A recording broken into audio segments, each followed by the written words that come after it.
A paz do Senhor, irmãos. Hoje nós vamos dar continuidade na série sobre o livro de Neemias. E hoje vamos falar sobre o capítulo 7. Nesse capítulo nós vamos falar sobre duas lições que Neemias nos ensina, com a sua postura liderando o povo de Deus. E o tema desse vídeo é lições sobre liderança. Quando identificamos atitudes de liderança absolutamente negociáveis. O líder ele tem que ter alguns princípios que para Deus são inegociáveis. São princípios absolutos. E Neemias ele já tinha terminado a reconstrução dos muros, estava trabalhando na reconstrução das casas e ele se preocupou com a reconstrução da espiritualidade do povo.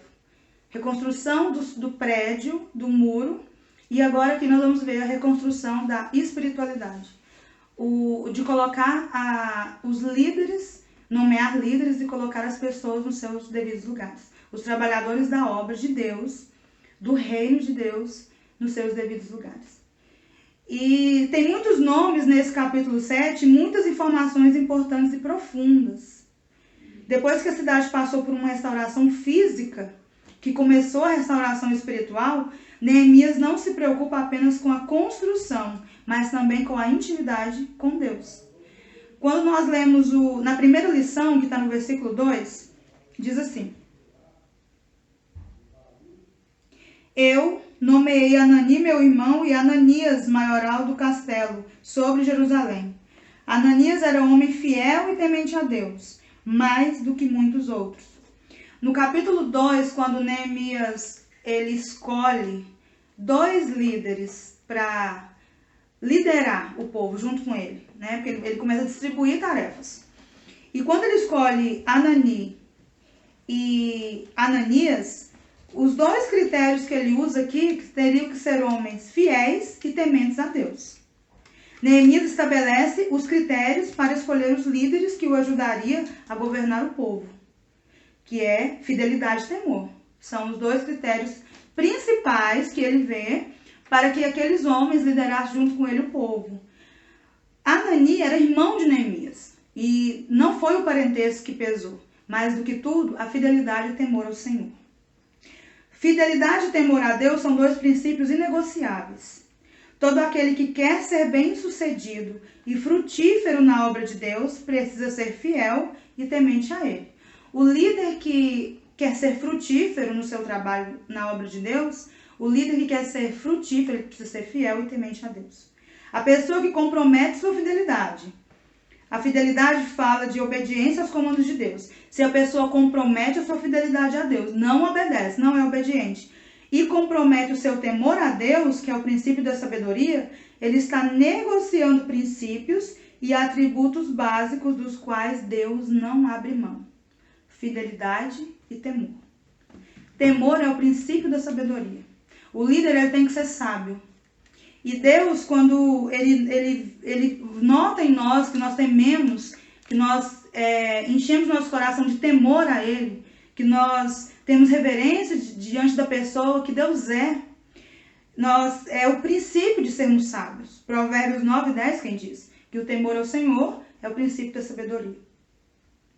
E eu quero pegar Êxodo 18:21 e comparar com Neemias 7, versículo 2. Em Êxodo 18, versículo 21, Jetro, sogro de Moisés, vê que Moisés estava cansado de liderar o povo sozinho. E Moisés, ele liderava o povo, Moisés aconselhava o povo, Moisés julgava as causas do povo e estava esgotado. Êxodo 18:21 diz: Procura dentre o povo, aqui Jetro falando para Moisés. Procura dentre o povo homens capazes, tementes a Deus, homens de verdade, que aborreçam a avareza. Põe-nos sobre eles por chefes de 1000, chefes de 100, chefes de 50 e chefes de 10. Então Jetro dá um conselho para Moisés. Moisés, você está muito cansado, você está muito esgotado. Você precisa arrumar homens capazes, tementes a Deus, levantar líderes para te ajudar. E aqui o critério que Jetro usa é o mesmo critério que Neemias usou. No versículo 2 de Neemias, os dois critérios que ele... No versículo 2 do capítulo 7 de Neemias, os dois critérios que ele usa é que o homem, o líder, tinha que ser fiel e temente a Deus. Em Êxodo 18, 21, Jetro fala que os líderes tinham que ser capazes, tementes a Deus, homens de verdade, que aborreçam a avareza. Esses são os critérios que Jetro usa, ele ainda vai mais um pouco além. Esse é um conselho de Jetro para Moisés. O parâmetro que ele passa para Moisés é escolher os líderes. E eu quero falar sobre esses parâmetros. Sobre os parâmetros que têm que ser usados hoje na obra de Deus. Alguns dos parâmetros que têm que ser usados hoje na obra de Deus para que líderes maduros estejam à frente da obra. Para que líderes maduros desempenhem o trabalho na obra do Senhor. Homens capazes, que é a primeira característica que Jetro usou de um líder que Moisés deveria escolher. Capacidade fala de habilidade, talento. Uma pessoa para desenvolver algo, para liderar algo na obra de Deus, ele precisa ter um mínimo de talento naquilo que ele vai fazer, um mínimo de capacidade. O Senhor, ele nos deu capacidades naturais, dons naturais. Todos nós temos um dom natural, algo que nós desempenhamos bem, naturalmente. E Deus usa aquilo no reino dele para ser aplicado no reino, para ser aplicado na obra. Todos nós temos habilidades que nasceram conosco e que Deus nos chama, todo mundo tem um chamado para uma área específica para aplicar aquele chamado na obra. Mas todo líder ele tem que ter uma capacidade mínima e um talento mínimo naquilo que ele vai desempenhar. Se é para o ministério de louvor, uma musicalidade mínima. Se é para cantar, uma afinação mínima. E aí aquilo vai sendo desenvolvido. Se eu não tenho musicalidade nenhuma e tenho sonho em tocar um instrumento, não que seja impossível, vai ser muito mais difícil eu alcançar a excelência naquilo.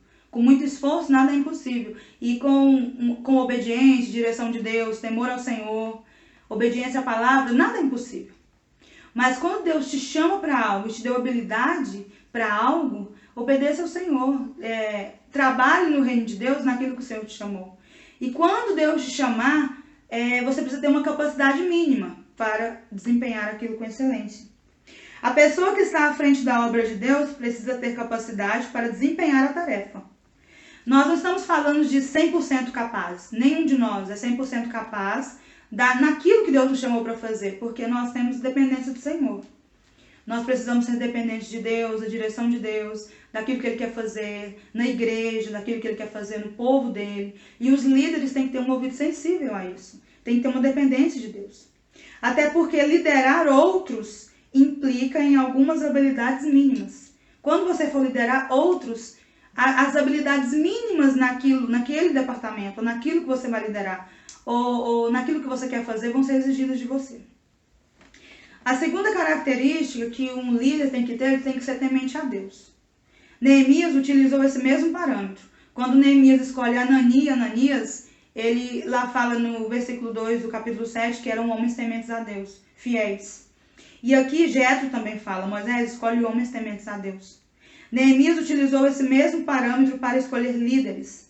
Estamos falando de pessoas com temor ao Senhor. O líder ele tem que temer ao Senhor. Ter temor a Deus significa que tememos a Ele antes de temer homens. O líder ele tem que se preocupar em agradar ao Senhor. Ele tem que se preocupar em ser aprovado pelo Senhor. Gálatas 1:10, eu quero ler.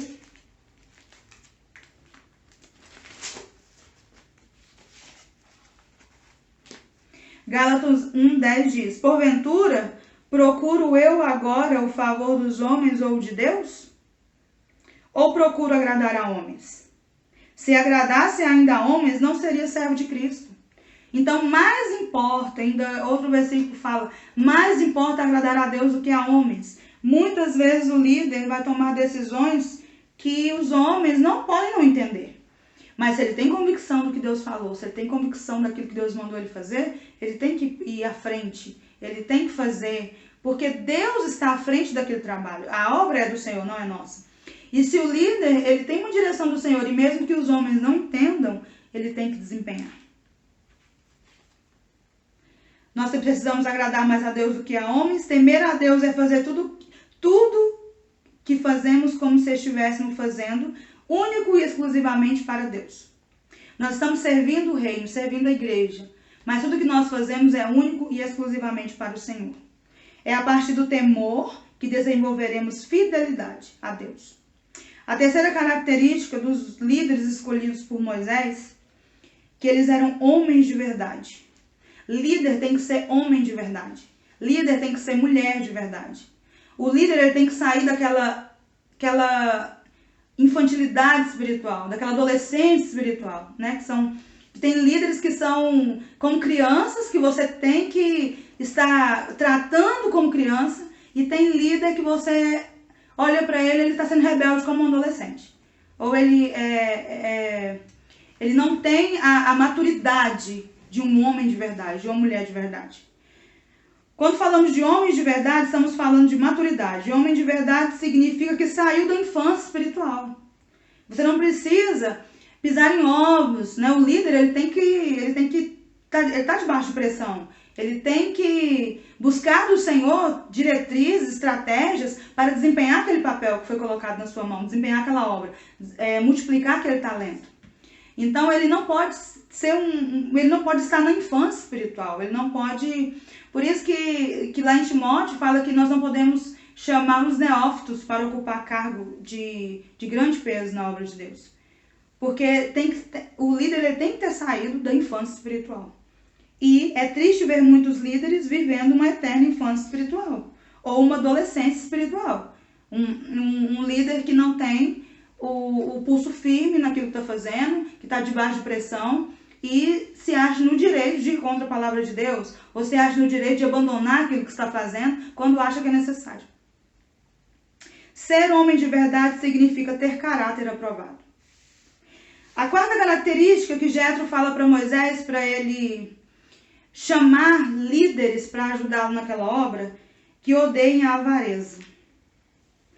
Uma outra versão diz que odeiem o suborno. Tem uma versão que diz que homens que odeiam a avareza, tem homens que diz odeiam o suborno. Moisés deveria analisar o perfil dos homens que trabalhariam com ele. Esses homens não poderiam permitir que fossem subornados. O líder ele não pode ser avarento e ele não pode ser subornado de forma alguma, de forma que ele saia do foco, de forma que ele não conclua aquilo que o Senhor direcionou ele a fazer, porque de uma forma ou de outra ele está sendo subornado. Ou seja, comprados a ponto de negociar a verdade. Avareza e suborno falam de um coração que se deixa carregar pelos tesouros dessa terra. Não só, quando a gente fala de suborno, avareza, não são só nas finanças, sim, são praticamente são nas finanças.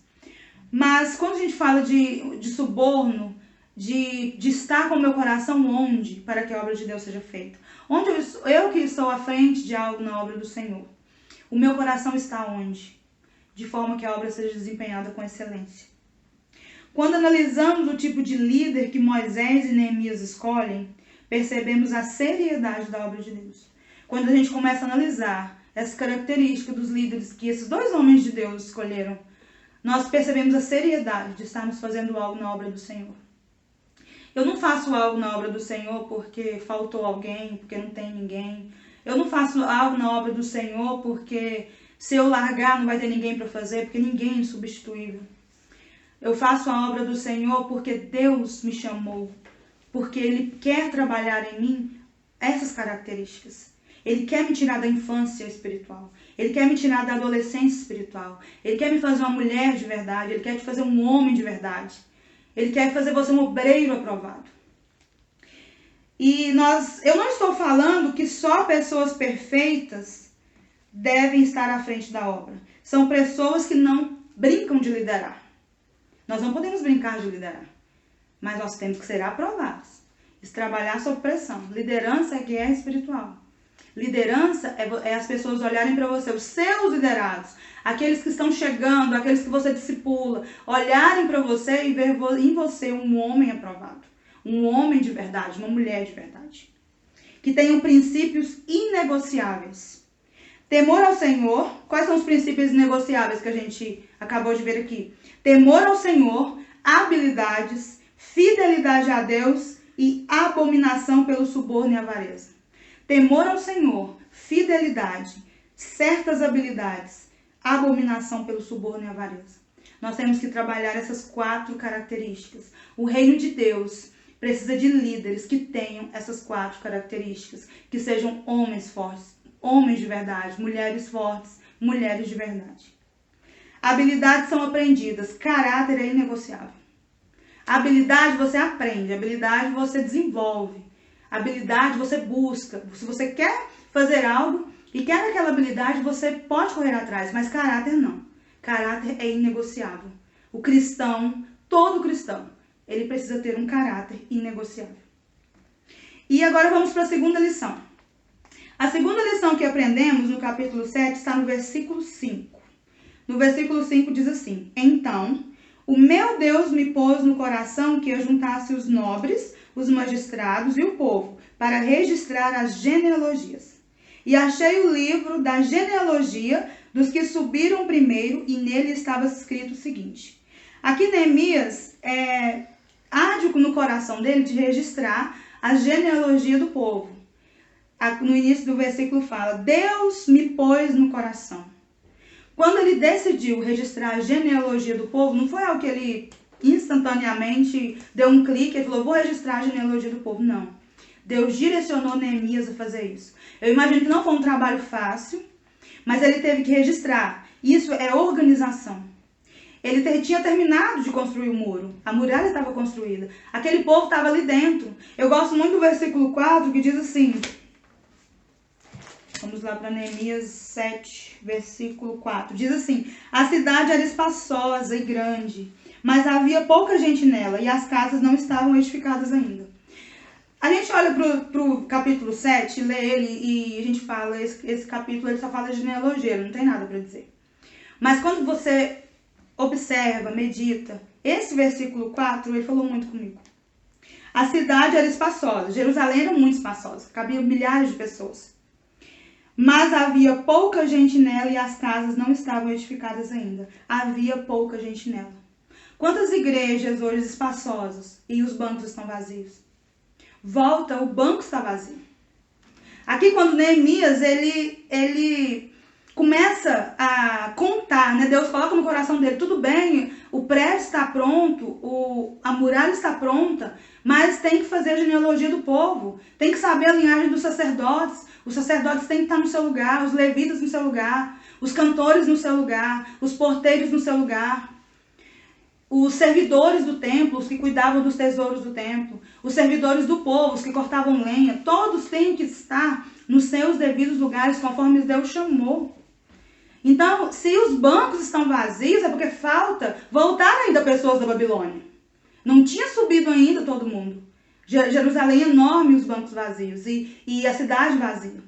Então, a igreja de Deus hoje aguarda aqueles que precisam subir e ocupar os seus bancos. Continuando aqui sobre a segunda lição, quando Deus coloca no coração dele para fazer a genealogia do povo, e ele começa a fazer a genealogia, e ele registrou da seguinte forma. Quando nós lemos do versículo 5 ao 24, Neemias organiza o povo por famílias. Do versículo 25 ao 38, ele começa a descrever o povo por cidade. Do versículo 39 ao 42, ele descreve o povo pela classe sacerdotal. Quem não provasse que era descendente de Arão e alegasse que fosse sacerdote, não ia ser sacerdote. Era considerado impuro para o cargo. Do versículo 43 ao 45, ele descreve os levitas, classe dos levitas e os porteiros. Do versículo 46 ao 56, ele descreve os servidores do templo. Os servidores do templo, eles tomavam conta dos depósitos, dos dízimos. Eles organizavam tudo que era trazido para a casa do tesouro. Do versículo 57 ao 60, os descendentes dos servos de Salomão. Aqui faz a genealogia dos servos de Salomão. Os servos de Salomão são as pessoas que faziam os trabalhos pesados, como cortar lenha, carregar lenha, trabalhos bem pesados. Do versículo 61 ao 65, ele lista as pessoas que não puderam provar sua linhagem, as pessoas que não provaram que eram de Israel, inclusive alguns sacerdotes. No versículo 65, diz assim: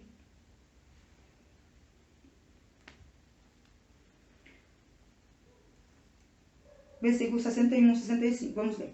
Os seguintes subiram de Tel-Melá, Tel-Aara, Querube, Adom e Mer, porém não puderam provar que as suas famílias e a sua linhagem era de Israel. Os filhos de Delaías, os filhos de Tobias, os filhos de Necoda, 642. Dos sacerdotes, os filhos de Abaías, os filhos de Cós, os filhos de Barzilai, o qual se casou com uma das filhas de Barzilai, o gileadita, e que foi chamado pelo nome dele. Estes procuraram o seu registro nos livros genealógicos, porém o não acharam, pelo que foram tidos por imundos para o sacerdócio. Quem não podia provar que eram descendentes de Arão, eles não podiam exercer o seu cargo sacerdotal. Então ali, cada um ficou no seu posto. Depois que Neemias fez a genealogia, cada um ficou no seu posto. Foi provado os que eram levitas, sacerdotes, servidores do povo, e desempenhando o papel para o qual foi chamado. A obra de Deus estava pronta para crescer. Cada um estava desempenhando o posto que Deus colocou para fazer. A obra de Deus estava pronta para fazer, para crescer. Pela participação de cada um de acordo com a sua função. O crescimento da obra de Deus depende da parte efetiva de todos. O crescimento da obra de Deus é quando cada um toma para si a sua responsabilidade, aquilo que Deus chamou para fazer, e quando cada um no seu posto desempenha com o que há de melhor, com o que há de mais excelente em si, o chamado de Deus. E para concluir esse vídeo, eu quero falar de 4 princípios básicos que nós aprendemos. Os 4 princípios básicos que nós aprendemos nesse capítulo 7. Depois pegue a sua Bíblia, abra no capítulo 7, leia o capítulo 7. É de uma riqueza muito grande e vamos aprender muito lendo, meditando no capítulo 7 de Neemias. Princípio 1 que nós aprendemos no capítulo 7. A obra de Deus precisa de gente fiel e preparada, capaz de ocupar posições estratégicas e enfrentar pressões, promovendo assim o crescimento da obra de Deus. Princípio 2 que nós aprendemos no capítulo 7 de Neemias. A obra de Deus precisa de líderes abertos para a direção de Deus. Como Neemias disse lá no versículo 5, então Deus me pôs no coração. Estratégia. A obra de Deus precisa de líderes que buscam estratégia e que agem em cima daquela estratégia. O terceiro princípio que nós aprendemos é que a obra de Deus precisa de liderança adequada. Os sacerdotes, eles precisavam provar que eram da descendência de Arão. Liderança adequada. Se eles não provassem, eles não poderiam exercer o seu sacerdócio. E hoje, as pessoas envolvidas na obra de Deus precisam dar provas de novo nascimento. Pessoas que não são nascidas de novo não podem estar à frente da obra. Porque não passaram pelo novo nascimento. Não passaram pelo crivo do novo nascimento. Nós só podemos ser aprovados por Deus se nascermos de novo. E o quarto princípio que nós aprendemos no capítulo 7 está dos versículos 70 ao 73. Os envolvidos na obra de Deus precisam participar do privilégio de ofertar na casa de Deus, no reino de Deus. Que Deus aplique nos nossos corações todas essas instruções. O capítulo 7 de Neemias pode ser um capítulo extenso, a gente pode achar cansativo, porque trata de genealogia, e é nosso intuito, nós queremos pular as genealogias da Bíblia, mas leia, é um capítulo muito rico. E que seja aplicado, o Senhor aplique no nosso coração as instruções de liderança que ele deu para Neemias e para Jetro, e Moisés aplicou no meio do povo de Israel. Amém? Que o Senhor abençoe e guarde seu coração.